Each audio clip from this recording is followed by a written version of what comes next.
माता की जय! On December 21st, 1909, the Vijayanand Theatre in Nashik was hosting a musical play in honor of a departing British official. The performance ended when an 18-year-old student stood up from the audience and fired 4 bullets into the magistrate's back at point-blank range. The man killed was Arthur Mason Tippets Jackson. Unlike many of his peers, Jackson was a celebrated Indologist and Sanskrit scholar who was often referred to as Pundit Jackson by the local community. The murder stunned the public.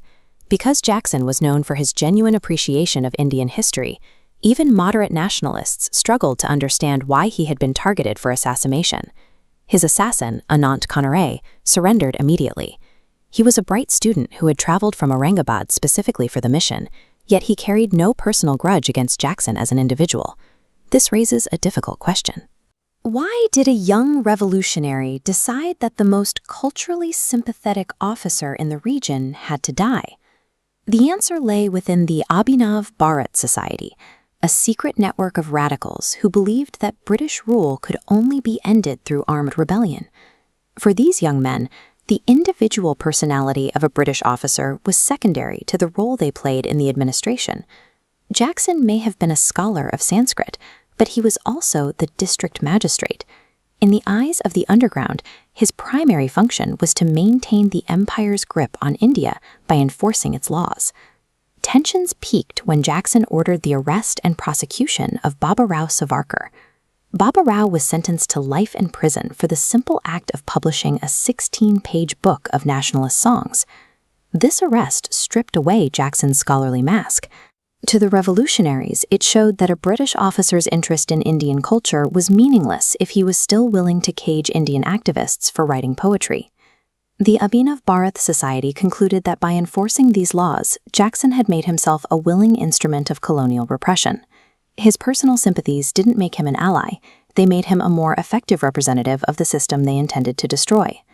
The plot was organized through a global network. From London, Vinayak Damodar Savarkar directed the movement at the heart of the British Empire.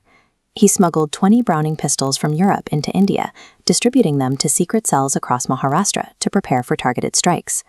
The mechanical reliability and concealable size of the Browning made it the ideal weapon for the young conspirators in Nashik. 3 teenagers, Kanhere, Krishnaji Karve, and Vinayak Deshpande, coordinated the attack. They planned multiple layers of redundancy, with Karve and Deshpande ready to step in if Kanhere's first shots failed. After firing the fatal shots in the theater, Kanhere tried to swallow poison to avoid capture and protect his partners. However, he was tackled by several audience members and police officers before he could commit suicide. During his trial, Kanhere stated that he acted out of a sense of patriotic duty. He viewed the assassination as a political necessity, intended to show the British that no official was beyond the reach of Indian justice. The British government responded with a massive crackdown, using the sweeping powers of the Conspiracy Act to dismantle the Abhinav Bharat network. The hunt for suspects extended to every major city in Maharashtra. In April 1910, Kanhere, Karve, and Deshpande were hanged at Thane jail. In a deliberate attempt to prevent their graves from becoming shrines, the British authorities destroyed their bodies and threw their ashes into the sea. Vinayak Savarkar was eventually arrested and extradited. During the journey, he famously leaped from his ship at the port of Marseille to seek asylum, but he was recaptured and sentenced to 50 years in the Andaman Islands cellular jail.